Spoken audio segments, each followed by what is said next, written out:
क्या हुआ था उस रात? किसने मारा राजेश को? कौन था उसका असली कातिल? क्या उसके फैमिली में से ही कोई, या फिर उसके बेटे में से कोई, या फिर उसकी बेटी, या फिर उसके नौकर?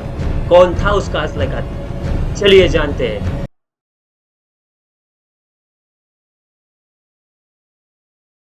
मैं ओमकारा और आप देख रहे हैं स्टोरी विद ओमकारा।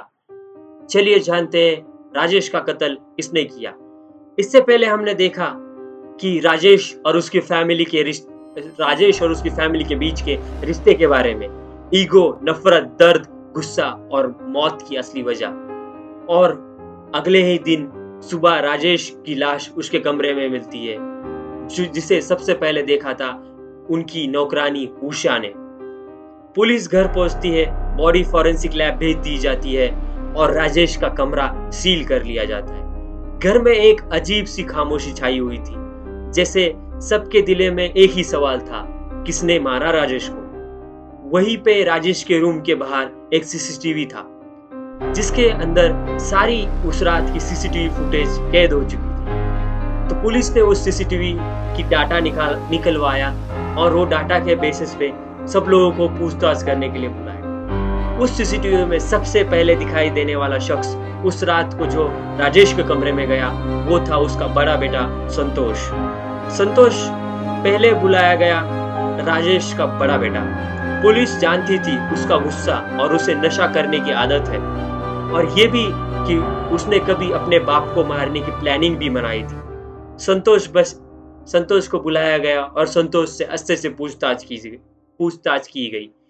संतोष के मुंह से बस यही निकल रहा था, मैंने नहीं मारा, मैंने नहीं मारा, पर हाँ, अगर मौका मिलता तो उसकी मौत मेरे ही हाथों होती। उसने मेरी जिंदगी बर्बाद कर दी, मेरी बीवी को छूने की कोशिश की।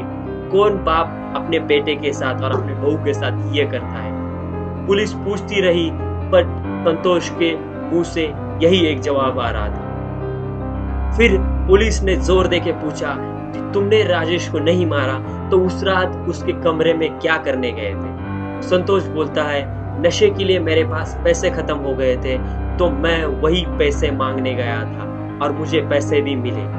पुलिस ये बात कंफर्म करती कि हाँ, संतोष जब रूम से बाहर निकल रहा था तो उसके हाथ में पैसे थे। ये सवाल जवाब होने के बाद पुलिस संतोष को छोड़ देती है, लेकिन वही सवाल रहता है, क्या संतोष ने सच बोला? क्या संतोष ने ही राजेश को मारा है या फिर नहीं? चलिए आगे देखते हैं। सीसीटीवी फुटेज जैसे ही आगे देखी तो देखा कि संतोष के बाद जो राजेश के रूम में गया है वो था उसका नौकर श्याम। हाँ, श्याम को बुलाया गया। श्याम जैसे ही पूछताछ वाली रूम में आ रहा था, उसके चेहरे पे पसीना, माथे पे एक अलग सी शिकन थी और उसके आंखों में डर था।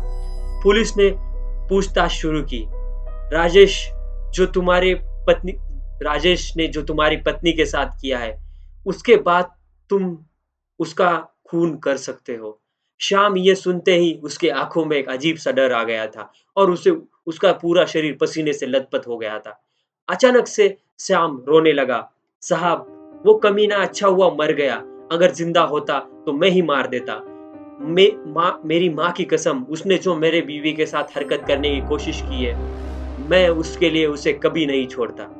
जैसे ही ये श्याम ने बोला, पुलिस ने उस पे पूरा प्रेशर बनाया और उससे पूछा कि तुमने नहीं मारा तो उस रात क्या करने गए थे राजेश के रूम में? श्याम बोलता है, सर, मैं एक नौकर हूँ और मेरा एक काम था राजेश के रूम में कि मुझे उसको दवाई देनी थी। हाँ, राजेश बूढ़ा हो रहा था, इसकी वजह से उसे कुछ बीमारी थी, इसलिए उसे दवाई देना बहुत जरूरी था और ये ड्यूटी थी श्याम की। ये सुनने के बाद पुलिस श्याम को तो छोड़ देती है, पर शक का दाग अभी भी उसके ऊपर। बट उसके बाद पुलिस सीसीटीवी देखती है और उसमें आगे जो बंदा राजेश के रूम में जाता है, उसका नाम था रवि, राजेश का छोटा बेटा। अब बुलाया जाता है रवि को, राजेश का छोटा बेटा। वो आंखों में आंसू लिए पुलिस के सामने आता है और सब जानते हैं रवि अपने पापा से कितना प्यार करता है। पुलिस ने पूछा, तुम उस रात राजेश के रूम में क्या करने गए थे? रवि ने बोला, मैं तो बस पापा को मनाने गया था, रिया से शादी करना चाहता हूँ, पर वो नहीं माने। कहते हैं रिया मेरे लायक नहीं है। उनसे बात करके मैं वापस अपनी रूम में चला गया। उसके बाद मुझे पता नहीं कि पापा के रूम में कौन गया और पापा के साथ किसने पापा के साथ ये किया। और पर जिसने भी ये किया हो, मैं उसे छोड़ूंगा नहीं, वो मेरे हाथों से मारा जाएगा। पुलिस ने रवि को चुप करवाया, रवि को शांत किया और रवि को भी अपने घर जाने दिया। लेकिन क्या रवि सच में सच बोल रहा था? रवि ने नहीं मारा उसके पिताजी को, ये तो आगे ही पता चलेगा। बट रवि के ऊपर शक की सुई थी। जैसे ही पुलिस सीसीटीवी आगे देखती है तो उन्हें पता चलता है कि उस रात राजेश के रूम में सबसे आखिरी बार जाने वाला व्यक्ति था राजेश की बीवी, जो उससे 10 साल छोटी और बहुत ही खूबसूरत थी, जिसका राजेश के साथ 36 का आंकड़ा था। दोनों एक दूसरे की शक्ल भी नहीं देखना चाहते। तो उस रात राजेश के रूम में राजेश की बीवी सबसे लेट क्यों गई? पुलिस ने बुलाया, राजेश की बीवी आई। उसकी आंखों में भी एक अलग डर था। बट जैसे ही वो पुलिस से बातचीत करना शुरू करती है, अचानक से रो देती है। पुलिस पूछती है, आप उस रात क्या कर रहे थे राजेश के रूम में? और आपके बाद राजेश के रूम में कोई नहीं गया है, आप ही सबसे लास्ट में राजेश के रूम में गए हो, तो आप ही कातिल हो सकते हो। क्यों मारा आपने राजेश को? जैसे ही ये सारी बातें राजेश की बीवी सुनती है, वो रोने लगती है और उसके मुंह से निकलता है, मैं क्यों मारूंगा? अब मैं क्यों मारूंगी अपने पति को? वो तो मेरा सुहाग था। मैं तो बस उन्हें मनाने गई थी, रिया और रवि के शादी के लिए। मैं तो बस इतना ही चाहती थी कि मेरे छोटे बेटे की शादी हो जाए और उसका घर बच जाए। पुलिस ने यह सब सुना। इसके बाद राजेश की बीवी को भी जाने दिया। बट पुलिस अभी भी नहीं समझ पा रही थी कि असली कातिल कौन है। सच इन सब के बीच में ही छुपा हुआ था। गद्दार कोई फैमिली में से ही था, ऐसा पुलिस को लगता था।